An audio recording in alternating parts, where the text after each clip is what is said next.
प्लासी और बक्सर के बाद ब्रिटिश इंडिया में अपनी पकड़ मजबूत कर रहे थे, लेकिन एक शेर उनके रास्ते में खड़ा था जिसका नाम सुनते ही अंग्रेज कांप उठते थे। ये कहानी है टाइगर ऑफ मैसूर के टीपू सुल्तान की। साउथ इंडिया में एक शक्तिशाली राज्य हुआ करता था मैसूर, जहाँ के पहले शासक हैदर अली और उनके बेटे टीपू सुल्तान ने वहां पर राज किया था। ये दोनों ही शासक अंग्रेजों के सबसे बड़े दुश्मन थे, क्योंकि ये झुकना नहीं जानते थे।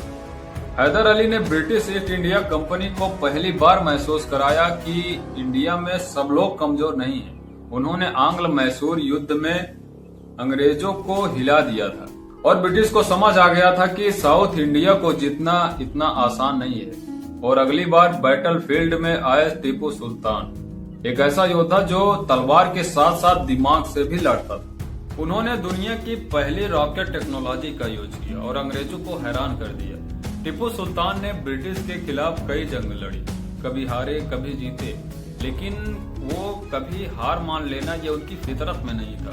वो कभी हार मान के बैठे नहीं। इसीलिए ब्रिटिशों को लगा कि टीपू सुल्तान को इतना आसानी से हराना बड़ा मुश्किल है। इसलिए उन्होंने अपनी पॉलिसी यूज की, डिवाइड एंड रूल, और धीरे धीरे टीपू सुल्तान को उन्होंने अकेला कर दिया। 1799 श्रीरंगपत्तन के युद्ध में ब्रिटिशों ने मैसूर को चारों तरफ से घेर लिया। टीपू सुल्तान ने आखिरी दम तक लड़ने का फैसला किया और बैटल फील्ड में गिरते हुए भी उन्होंने हार नहीं मानी। लेकिन अंततः टीपू सुल्तान शहीद हो गए। लेकिन इतिहास के पन्नों में उनका एक डायलॉग अमर हो गया कि शेर की एक दिन की जिंदगी गीदड़ के 100 साल की जिंदगी जीने से बेहतर है।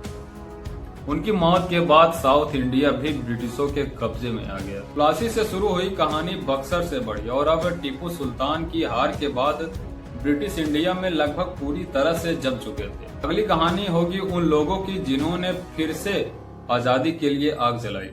मिलते हैं अगले वीडियो में, तब तक के लिए बहुत बहुत धन्यवाद।